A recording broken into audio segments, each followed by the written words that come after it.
I'm a therapist in New York City, and today I want to share with you the dark side of the city that people don't talk about. Now, don't get me wrong, I absolutely love New York City. I live here, I work here, I raise a family here. There's a lot to like about New York. There's the buildings and the architecture, the diversity, the culture, the food, Central Park, the things to do. The list goes on and on. But the truth is, it's really hard to live here, and there's things about New York that are really challenging, that take a toll on people, and no one actually talks about it. People keep it to themselves and kind of suffer in silence. But I've been a clinician, social worker in New York City for over a decade, and today I want to share with you the things I know to be true about New York that are more on the dark side, that people aren't really going to share with you. So that's what we're going to talk about today. But before we do, I have to pack up this bag. And one of the challenges about living here is how noisy it always is, and the space is confining. So I want to find an open space that's not too noisy.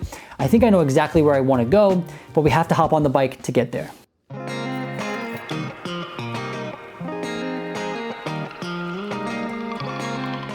All right, this is future Matt here. I just wanted to share, I recorded the whole video and I forgot to mention that the last two things I'm gonna talk about are what shock people the most and the things you definitely wanna stick around for.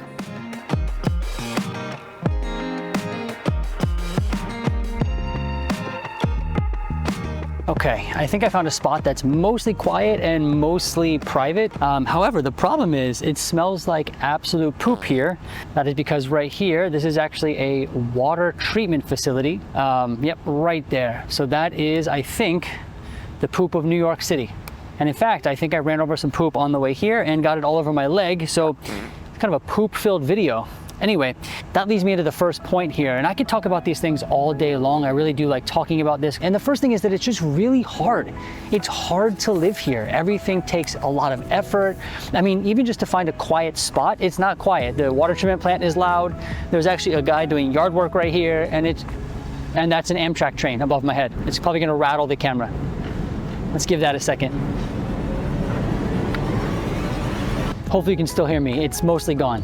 But it's just hard to be here, right? It just can grind you down. Anything from the noises to the space confinement to just anything, right? And this is a perfect example. I'm trying to find a quiet spot.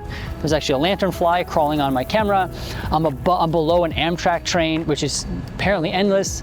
There's people behind me doing work, which is, they have to do their job, but there's no privacy. And all I want to do is film a quick video, right? And that is just a challenge to do here in New York. You can see the guy walking behind me.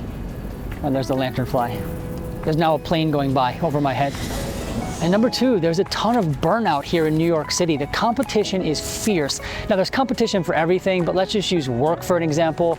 People are often working extremely long hours, and they're doing that not just to make a living, but also to keep their job, because there's someone right behind them that can take it, who's qualified. There's always someone willing to put in the work that you don't want to do.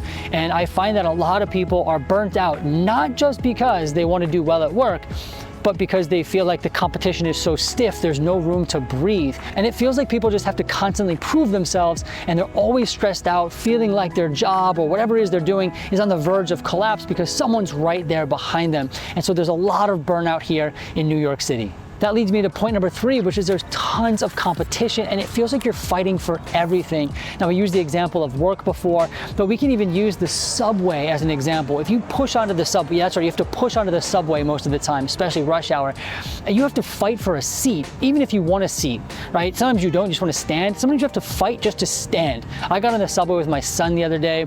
It was during rush hour, and he literally was getting stampeded. I had to call out for people to move so that he could have like a little bit of breathing room in the subway. Like, all we were trying to do was get from home to a place we were going. I forget where we were going.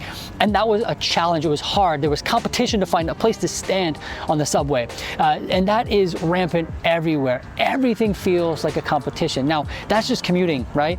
People find that they're always fighting for the next promotion. They're fighting just to keep their job. There's competition to find housing. There's competition to get into certain areas. There's competition to get into schools. And now, we know competition is everywhere, right? Not just New York, but in New York York City, it's particularly fierce. And this is something that people don't often understand unless they've lived here. But I did want to at least share that people always feel like they're fighting for something. And one of the problems is that in New York, this is where a lot of people come. So there's a lot of quote unquote qualified people. Let me just give you an example. So if you're, I don't know, let's say you work in the finance industry, right?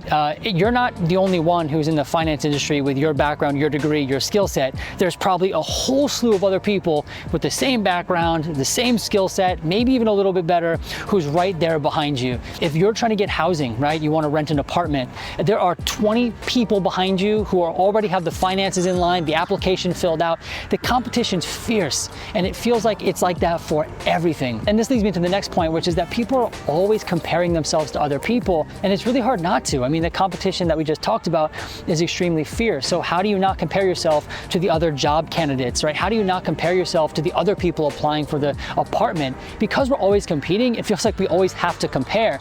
Now, we can work around that, but it is certainly a challenge, and I find that this is not helpful for people's mental health, but it is so hard to escape here in New York City. I can remember actually in high school, you have maybe a couple of kids who end up going to Ivy League schools, right? And it's a pretty big deal. You know, everyone knows them in the high school and things like that. When you come to New York City, there are so many people who have gone to Ivy League schools that it almost becomes not a big deal. Now, just a little warning here, I was not one of those kids, all right? But when I came to New York, I realized that it wasn't just one or two people who went to Ivy League schools, right? It was so many people who had gone to an Ivy League. And that's just, again, talking about colleges and work. But the truth is, no matter what sector you're in, there are tons of people with your qualifications, your background. Now, we're all unique, of course. And so we're always comparing. And then some more practical things is just the crowds. It's constantly busy here. I mean, it's very hard to find peace and quiet. Case in point, filming this video.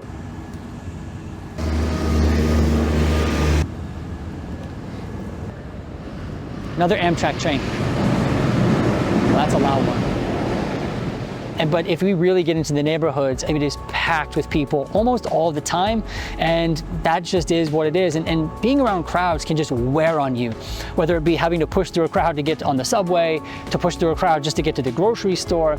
But the crowds can really wear people down. It is very, very difficult. And I don't know if it's so much the crowds as a lack of peace. I mean, I think people would be able to deal with the crowds better if they had somewhere to escape to that wasn't just a tiny, small apartment, which is also loud because there's people around them. But the crowds, this can wear us down. And then really interestingly enough, that although there's tons of crowds here and there's a ton of people here in New York City, people feel really isolated. And this one always surprises me. Well, it used to surprise me. I know it's a fact of living here now, but it's a very lonely city. Despite there being tons of people, it is very lonely. Now, a couple reasons for this is that one, it's a very transient city. So people are not often here to stay. They usually come for work. They come to establish themselves in their career, school, whatever it might be. And most people end up leaving. So it ends up being really hard to establish a community or to establish a friend network here that lasts. I find that it is very, very transient. And another thing is a lot of people come into the city with an established group of friends or established relationships, and this can also lead to feelings of isolation. People feel like it's hard to break through or break into friend groups, and so it can be isolating in that way as well. But overall, one thing I hear a ton is that New York, despite being super crowded and populated, has people feeling isolated and alone. Another thing people describe to me a lot is this constant pressure of needing to be out and experience things. Sometimes they just want to have a quiet night in or relax, and they feel extremely guilty for doing so because they could be going to that show or going out with their friends to that new restaurant, or there's always something new to experience here.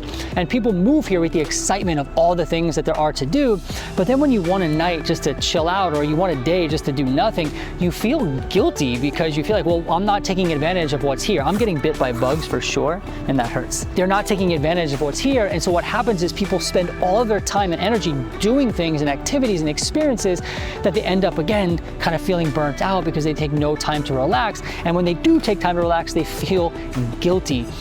This is one that used to surprise me as well, but now I see it all the time. And so that's another thing about New York. Yes, the entertainment and all the stuff to do is really exciting, but it can also lead to burnout. Now, I'm getting bit by bugs. It smells like poop. There's people staring at me. And so I'm going to head back home and I'll finish up the video there.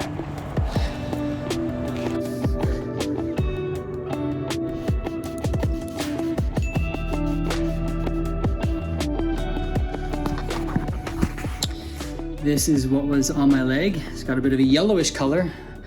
Moment of truth. Let's see if it's poop.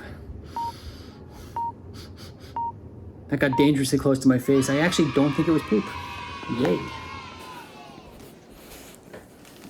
All right, well, I'm back now, and I'm mostly excited that that wasn't poop on my leg. At least I don't think so. Large chance that it was not.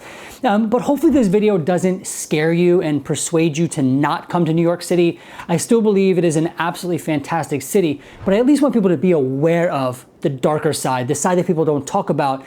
And perhaps maybe this video will even help people talk about it more. I think even that could help. But anyway, I hope this video was helpful. I hope it was at least informative, and I'll see you in the next one.